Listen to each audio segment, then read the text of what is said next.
Hey everyone, and welcome back to the channel. Ever reach in your pocket, pull out a handful of change, and just look at it? Really look at it?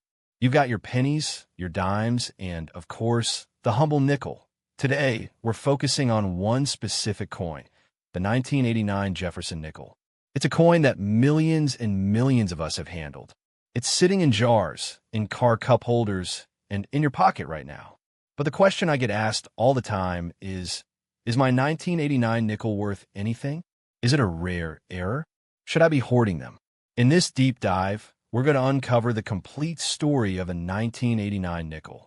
We'll talk about its mintage, its design, its key varieties, and we'll answer the million-dollar question, or more accurately, the 5-cent question. What is it really worth? Let's get into it. To understand the 1989 nickel, we have to go back in time a bit. The year is 1989. George H.W. Bush is just inaugurated as president.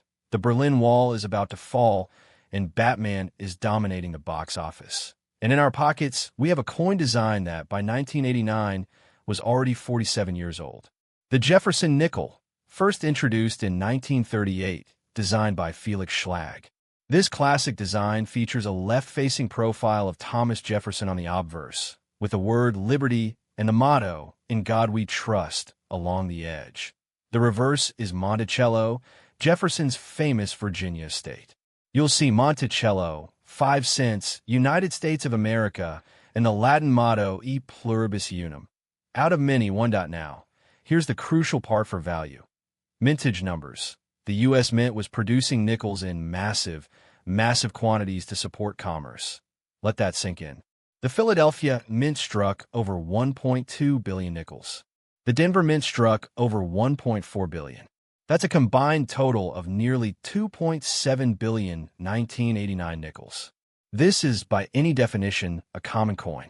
The San Francisco Mint, as always, produced proof coins for collectors, but Save.so. Let's tackle the big question head-on.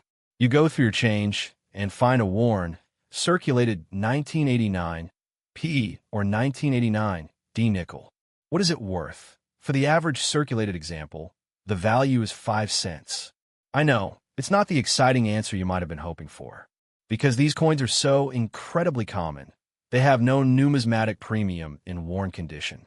They are worth exactly their metal value and face value. And speaking of metal value, the Jefferson nickel is a clad coin made of an alloy of 75% copper and 25% nickel. Unlike pre-1965 silver coins, the metal in a modern nickel is worth less than its face value. So, even as a lump of metal, it's not worth melting down. Now, I know some of you are thinking, but wait, I heard about a rare error. And you're right, we will cover that.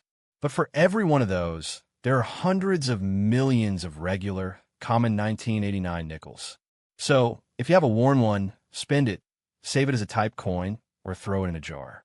But don't expect to retire on now. For the collectors out there, the story gets a little more interesting. While a circulated 1989 nickel is face value, an uncirculated example, a coin that never entered public circulation and still has its original luster and does have a small premium, we're not talking huge money here. Maybe 50 cents to $1 per coin. The D mint mark from Denver is actually a tiny bit more common, but the values are essentially the same. Where this becomes a more tangible pursuit is in original bank rolls. Searching through original, unsearched rolls of nickels is a popular hobby, and there is a market for selling full, uncirculated rolls that a full roll of 40 uncirculated 1989 P or 1989 D nickels might sell for between $4 and $10 on the secondary market, so a small premium over the $2 face value. It's a fun, affordable way to preserve a piece of numismatic history, even for a common date. Now, this is where we start seeing some real collector value. This beauty, Jefferson nickel ***. It was struck at the San Francisco Mint on special polished planchets using specially polished dies. It was sold as part of a proof set to collectors, and it was never intended for circulation. Proof coins like this are graded on a different scale, with PR or PF for proof.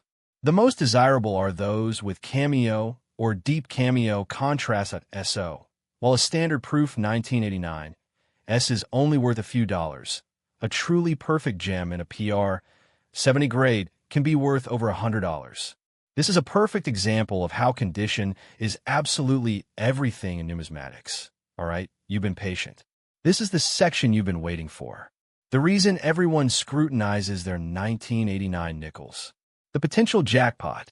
We're talking about the 1989 D double die reverse, also known as the DDR variety. A double die occurs when a hub imprints a secondary, slightly offset image onto a die. When coins are struck from that faulty die, they all exhibit the same doubling. For the 1989 DDR, the doubling is most prominent on the building lines of Monticello and the text Monticello and 5 cents. Now, finding one of these in circulation is the dream. But a word of caution, this is a known variety, which means counterfeiters have created fakes by abrading coins or using other methods. If you think you've found one, it's essential to have it authenticated by a professional service like PCGS or NGC.so. Let's bring it all home. The 1989 Jefferson nickel is a fascinating study in modern numismatics. Overwhelmingly common, worth 5. Might just be a common coin, but now you know its whole story.